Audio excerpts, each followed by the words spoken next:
Welcome back, guys. We're down here at the Middle Spoon on Barrington Street in Halifax. My name's Jenner, and I'm going to be mixing up a special cocktail for you today. It's a signature cocktail that I showcased in Toronto at the Made with Love event for 2012.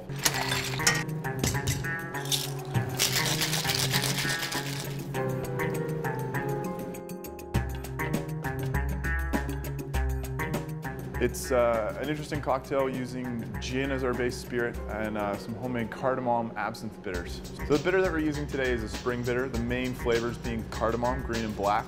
It's in an absinthe base, so we're adding some more botanicals that way. And we've also got some interesting background flavors, coriander, white peppercorn, some actual dried rose and hibiscus and things like that to really accentuate those fresh flavors. So it really kind of suits its name. Next, we're going to be using a little bit of rose water. You got to be very careful with this stuff. It's extremely powerful. People use only a few drops in cooking. So we only want to add a couple drops into our actual cocktail so that we're highlighting some of the actual floral aspects of the gin, and we're not really overpowering the cocktail with kind of a perfumey type flavor. Next, we're going to be adding a bit of a puree.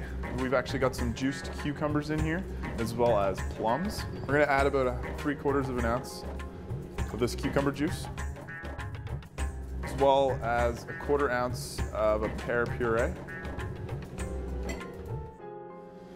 So for our citrus, we're going to be adding 1/2 ounce of freshly squeezed lime juice and 1/2 ounce of fresh lemon juice. The sweetener that we're going to be using today is a basil and apricot simple syrup. We're going to add about 1 ounce. And we're going to add a little bit of spice to kind of give it a little bit more depth, a little more complexity. So we're going to add some fresh cracked black pepper. So the gin that we're going to be using today is Hendrick's. Hendrick's is a premium gin. It comes from Scotland, and what they do is actually implement some cucumber and rose into the distilling process, so you get some very nice kind of earthy and floral undertones to your gin. So it's a very nice gin, goes really well in cocktails, and it'll really complement the other flavors that we've got in this cocktail already. So we're going to add about 2 ounces of Hendrick's.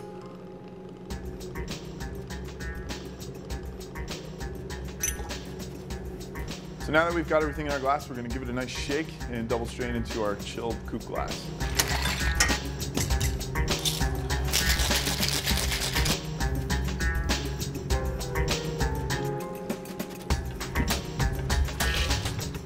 And last off, we're going to garnish that with a slice of cucumber. It's kind of a fun little thing you can do with this cocktail is you can change the flavor of those cucumbers by macerating it in some sort of other substance. So we can use honey, for instance, or maple syrup, maybe add a little bit of absinthe, so we're getting some more complexity with this cocktail with the garnish. So it's a fun little thing you can play around with at home. Thanks again for tuning in, guys, and I hope you enjoyed the 1144 cocktail. We'll see you again next time.